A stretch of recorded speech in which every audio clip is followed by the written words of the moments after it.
The Holy Week celebrations here in the Philippines are quite dynamic and colorful.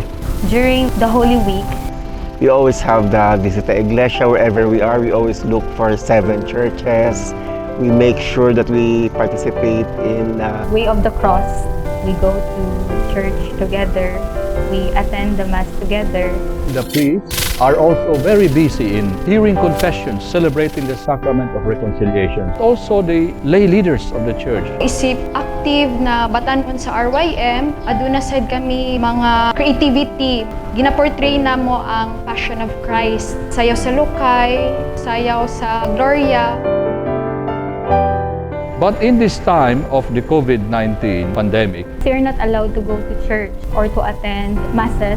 Wala na yung mass gathering. we usually celebrate with full of people in the churches. But now, We are not physically here sa simbahan. in this pandemic, this is really the best time to see the hand of God. So it was more meaningful. Even if the services were online, you can feel that people are one with you in all of the celebrations. The Lord's experience in the desert of 40 days becomes more a reality at this time. Fasting used to be optional for so many people in the country. Now it became mandatory for a lot of people who cannot afford. So the spirit of fasting became real to so many people.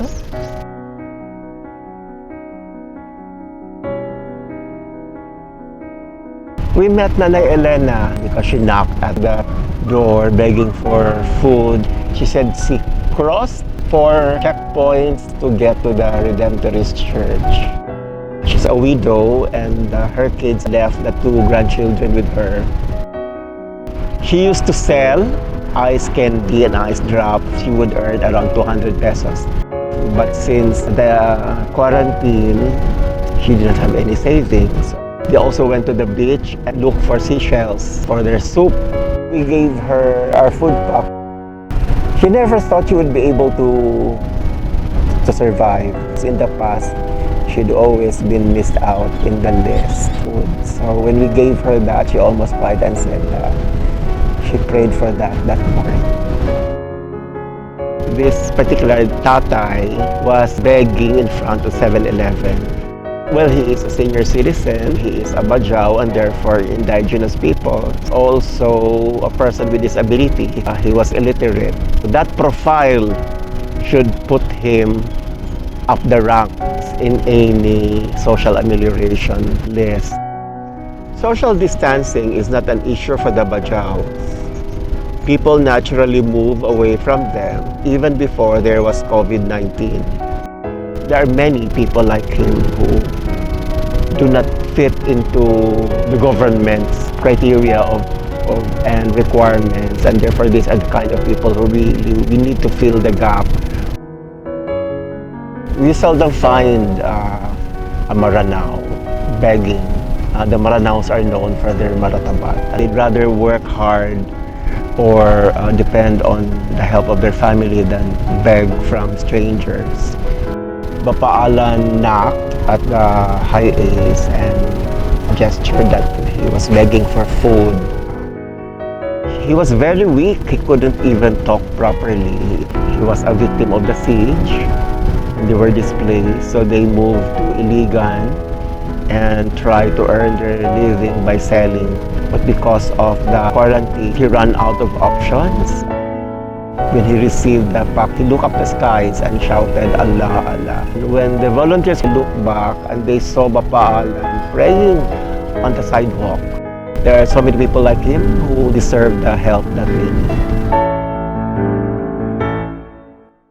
This is the best time for us to really help the people. Very different from other disasters because this one we cannot mobilize. We cannot send food packs to communities outside our own territories. The Kindess Station is a more localized aid distribution. And the sources are really just the community. The Kindess Center depends on the generosity and the charity of neighbors, of people who are willing to share to one another whatever they have. We try to supplement what is lacking from what the government has already extended to the people.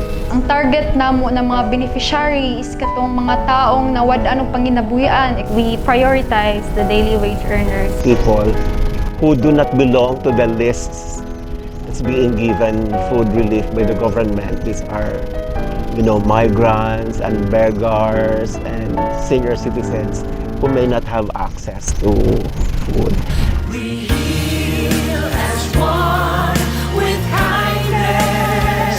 We heal as one. We serve, we share, we show compassion. We heal as one. The church's mission is always to reach out to those who are in need. Kita isip ng alagad sa simbahan, dapat nato alagaran ang atong katawhan na nanginahanglan sa panahon sa krisis. Church has always been in connection with the poorest of the poor. The church gives hope. The church manifests her presence.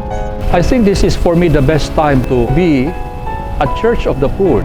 Today, more than ever, it is necessary for the church to open her doors. Dili nato wad-on atong pagtuo sa Ginoo. The church plays a key role in the recovery of our country in this pandemic.